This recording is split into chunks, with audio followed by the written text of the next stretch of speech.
ሚስቴ የልጅ እናት ናት፣ ወልዳላለች። አንተ ያንተን ልጅ 9 ወር ተሸክማ ወልዳለች።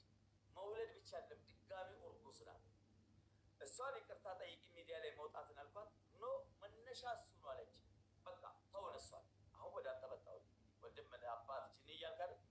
አንተ ስታከብረኝ ነው እሷ የምታከብረኝ። ስማኝ ማለት ነው ሚዲያ ላይ መውጣቷን ደግፈሃል ማለት ነው።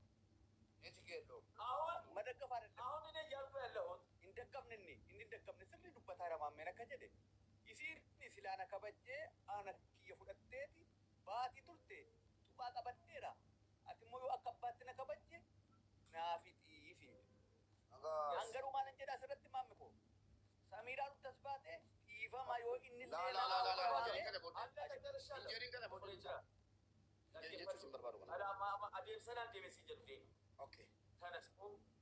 ሰሚራ ባለቤቴ ውድ ባለቤቴ ልጅ እናቴ በማወቅም ባለማወቅም ቤኩምሳኒስ ወላሉማኒስ በኦሮምኛም በአማርኛ ያጠፋሁትን አፉ በይላላ ብለሽ ለአላህ ብለሽ ረቢ ጀቸ ይፈመናል ቤኩምሳኒስ ወላሉማኒስ ዋኒስ ይባልስ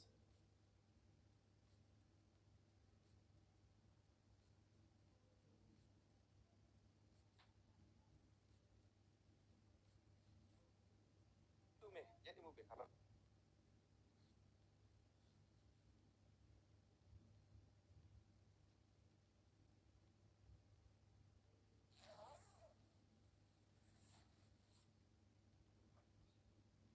እዚህ ቆሜ ነው የምለው አለ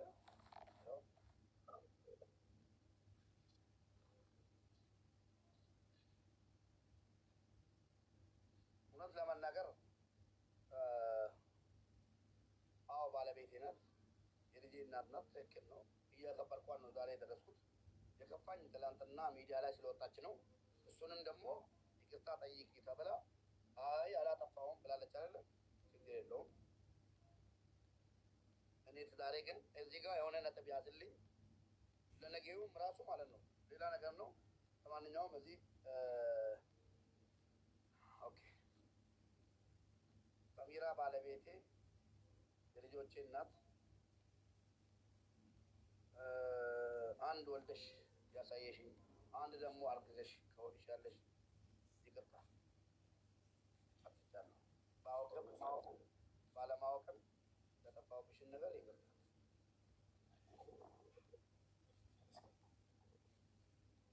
ሰሚራ ሀዳ መናኮ ቤኬስ ቱም ቤኪኒስ ዋና ስትበለስ ይፈመናጎት ኦብያስ ዋና ቤካስ ቱንም ቤኪኒ ዋና ስትበለስ ይፈማ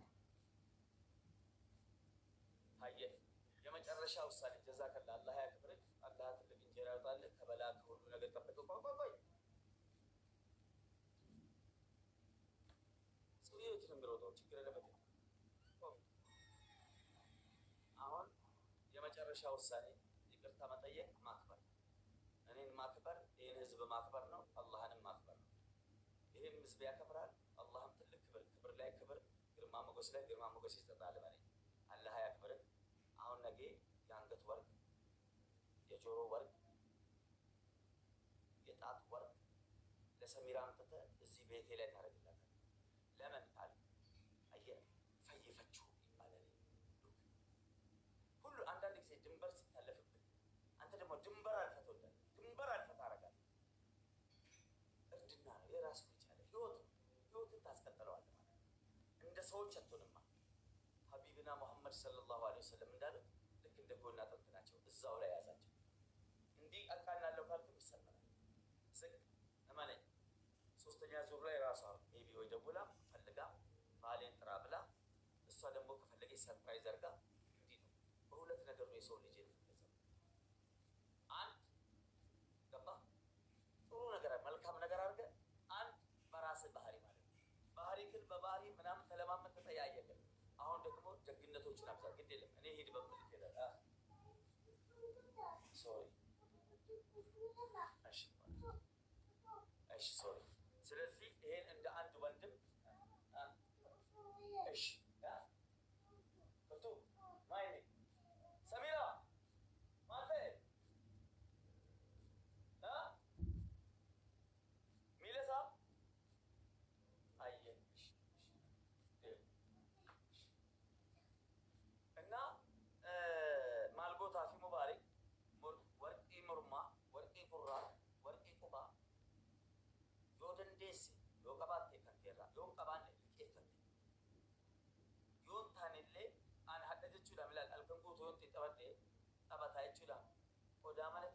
saayimoon geema ariifata baddanna nunan shakkala namale nan argadda kanaafuu kana jechuudhaan boru jechuudhaan mana koo irratti mana koo kana irratti dhuftee goota hinkiifta qalbii si tinnish saayaan yeroo dhaggeeffadhu cuusii bakka namoota akkana qalbii immoo haasa'anusi si galee hin ba'u yoo haasa'anis maaltu godhama waan akkasiitiin kiifta waan akkasiitiin onnee si fayyifatta yoo feetes yoo feete amma onnee Samiraa fayyisuu irratti xiyyeeffanna akka maatiittis akka obboleettaattis akka abbaattis akka hangafaattis ይሄን ምክሬ ነው ተቀበልተኝ ተመን ተቀበል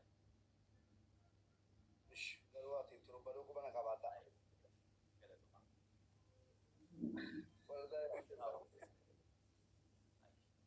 waan jettan yoo qabattanii du'aa godhaanii ustaas abo rabbi qalbii kee fayyisu abbo rabbi maatii kan kellee sheetana keessa gale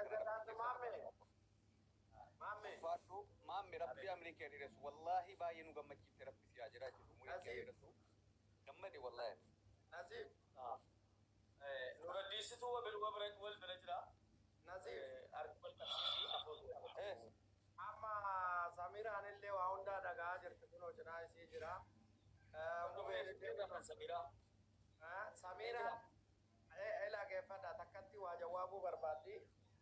Dura isillee miira keessa turte takka isirraallee dhagaa. ayye Oya viidiyoo. no easy no No, mamme boy. Boy taragaga. no kan biraa dhume amma kana goota boru yoo nama koo irratti Oma garaa nama fayyisu malee waan biraa. mamme ande taragaga Adubbatu. angaariidha mamme kun Mamme please.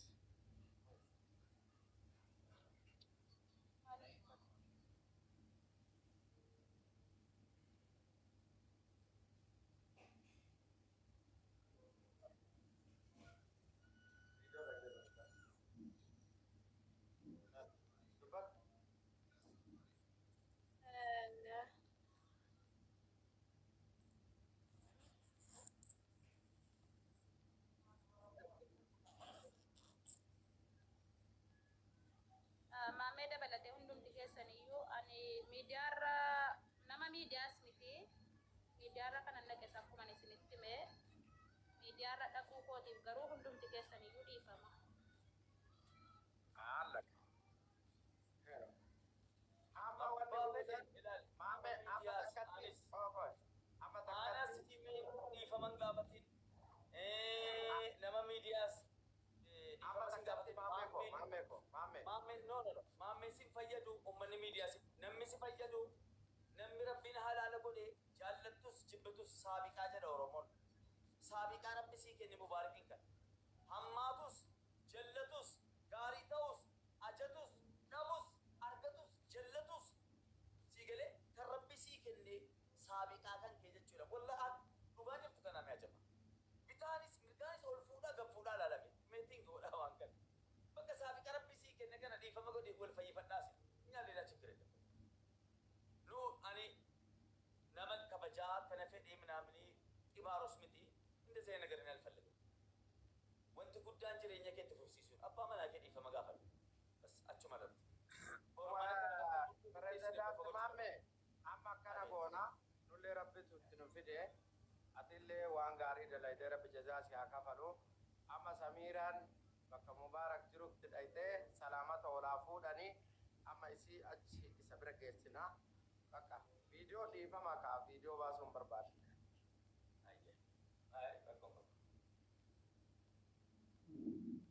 Mubaarak itti gugguufee miilaa fi mataa dhungatuu qaba. Mubaarak dhungatu bakka gabillee bu'i. Yusuf. Maal ta'e gurbaa? Miskiina bar Mubaarak waa tokko rakkisaadha yaadda. hayyee hullaችሁ ማሻ ካለ ኦሮምኛ ማችሉ ነገ በዚህ ሰዓት የጆሮ ወርቅ የአንገት ወርቅ እና የጣት ወርቅ ሶስት በእኔ ውሳኔ ማለት ነው ለዚች ምስኪን ልጅ ለወለደችለት አሁን ለነፍሰ ጡሯ ለእሷ ይገዛላታል።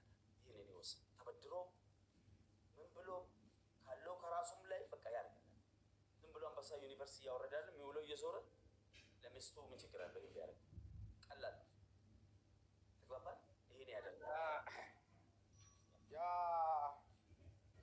President Mame, kuno walirratti kufanii jiranii dubbii ati fixxee jirtaa waan jiru.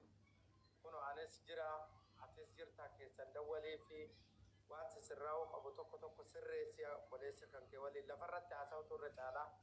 Wanti private ta'ee keessodhaan waliin dubbatan hedduun jiraachuu mala. Isillee dubbisi, isallee dubbisi. Waan amma jette kana takbaaraa'uu yaa godhu afoo inaalillee hundi keessan warri asirra jirtan. Afotulillah jechuudha miskii. Alhamdulillah bawon kesan undulu alhamdulillah maame wallahi dugala to matanya da nujita maame duga dugala to akanan tikabde wan sindum kaw chara tikana ran da wan jinne sigala to fanu kamno manguduma la farta sa mutawadde ke manguduma kana bodan barbajisu wara ke sigatu manguddo oli chaltani bakra hakatu maame tindaga da niga intesan mangudum birato sen manguddo zabana manguduma ite dufte wala ite barbajisu waligala bakka isin waldadda maametti daga khalas nigaa ga sama muduma bira daaba gato ma fadam da sun wallahi masha Allah wallahi maame ko rabbi si agammachi su gammadi jiratu family na garabbi si bagodo baay'ee nu gammachiifti wallahi ne nan boye wallahi nama du'e boye mbe wallahi garuu arra baay'ee nutti dhagame nagaa namaatti na gammachiisa baay'ee na gammachiifti wallahi ani yerumatti jalqaba uleedhaan asii gadi seentu natti tole gammadi ani singalate faddan kabira miti turun baddun mo kuno alkan wallahi ida alkan gudu ta bulle jechuudha kuno sawle utu wali gaddem nu wallahi matan ku be jechuudha akkasitti bakka nu daga baafte rabbi bala sirra